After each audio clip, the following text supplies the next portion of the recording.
The theories that can be used for the topic on the perception of UNIZA students towards the integration of sexual education in English language learning are the Bronfenbrenner ecological system theory and the social learning theory. For this study, I choose Bronfenbrenner Ecological System Theory by Uri Bronfenbrenner. This theory views development of a child as a complex system of relationships affected by multiple levels of surrounding environment, family setting, cultural value, and many more. This theory can be used to study how different systems and contexts can influence the perception of UNIZA students towards the integration of sexual education in English language learning. This can help researchers understand how students' environment impact their attitudes towards sexual education. In summary, this theory will provide a framework to explore the interaction of various systems that shape student perception on sexual education in English language learning. The other theory is the social learning theory by Albert Bandura. Social learning theory considers how both environmental and cognitive factors interact to influence human learning and behavior. In the context of sexual education, in language learning, students may learn about sexuality and sexual behavior by observing their friends or through classroom instruction. In this article entitled Analysis on Sexual Education Across Malaysia published in 2012, the authors present an analysis on how sexual education is being implemented in Malaysia by analysing the respondent perception on whether sex education or element of it are being taught in Malaysia school. The study was conducted using qualitative method by distributing the structured question to a sample of 380 students from Universiti Kebangsaan Malaysia. However, before answering the question, the respondent had undergone a 9-week of sexuality education course based on the curricula introduced by UNESCO. The study is related to mine regarding the choice of respondent, which is the university student. The theory used in the study is cognitive learning theory, which was being used by the authors to justify the chosen respondent for the study, which is those who could think deductively and inductively. In this case, it is the university students. Besides, the author also incorporate the perception of people on sexual education based on the previous studies from both Malaysia and the other country. It seems like people still have negative perception on sexual education and it is still a taboo topic in Malaysia. Thus, it relates to my study problem. The data presented by the authors was based on the answered script of the structured question, and the authors found that sexual education is not being taught in its entirety across nation. The sexual education being taught in school before is just in a form of topic in subject like science and Islamic studies, and most of them agree that the sexual education they had received was only in exam-based textbook and vague. Since the respondent agree that sexual education should be implemented in a better way in Malaysia, perhaps my study on the integration of sexual education in English language learning will be getting a positive view from the society. Overall, the finding of this study have implication for educators, policymakers, researchers and parents to work on improving sexual education in Malaysia.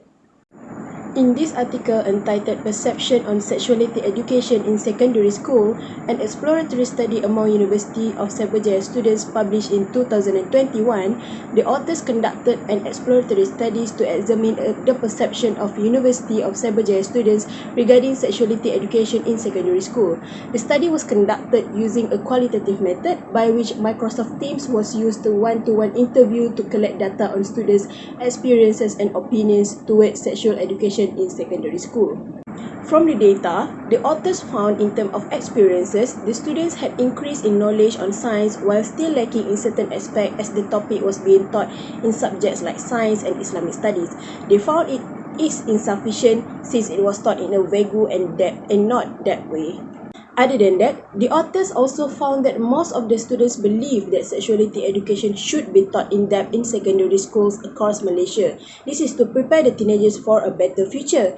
The respondent also suggested that the topics on sexual education should be integrated in the language subject as well. The suggestion by the respondent proved that the university students have a positive perspective towards the integration of sexual education in English language learning.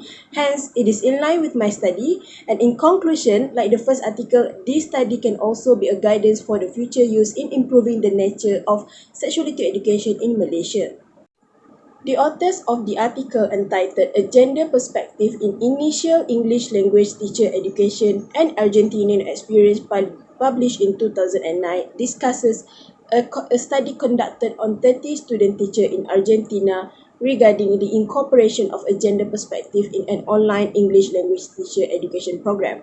The study aims to evaluate the effectiveness of the course in raising awareness of gender issue and promoting a gender perspective in teaching. The findings are relevant to the integration of sexual education in English language learning as they provide insight into the challenges and opportunities that the student teacher face when teaching English from a gender perspective. Besides, in this article, the authors also mention on the importance of incorporating a gender perspective in teacher education. One of them is it can help to promote social justice and gender equality in the classroom. The authors also explain the context of the study regarding the specific activities and module used in the course. Among them are the compulsory module on comprehensive sexual education as well as the tutor module that aim to provide them with theoretical and practical tools that consist all of activities like online forum, activity analysis, and discussion on equity and gender-based education. The authors of the article presented data on the effectiveness of a gender perspective module in raising awareness of gender issue and promoting a gender perspective in teaching among student teachers from the collected survey. Majority of the students reported increased awareness and willingness to incorporate a gender perspective in their teaching, but some also expressed resistance, particularly to issues related to gender identity and sexuality. So this article emphasized the need to include a gender viewpoint in basic English language teacher education worldwide. That's all from me. Thank you.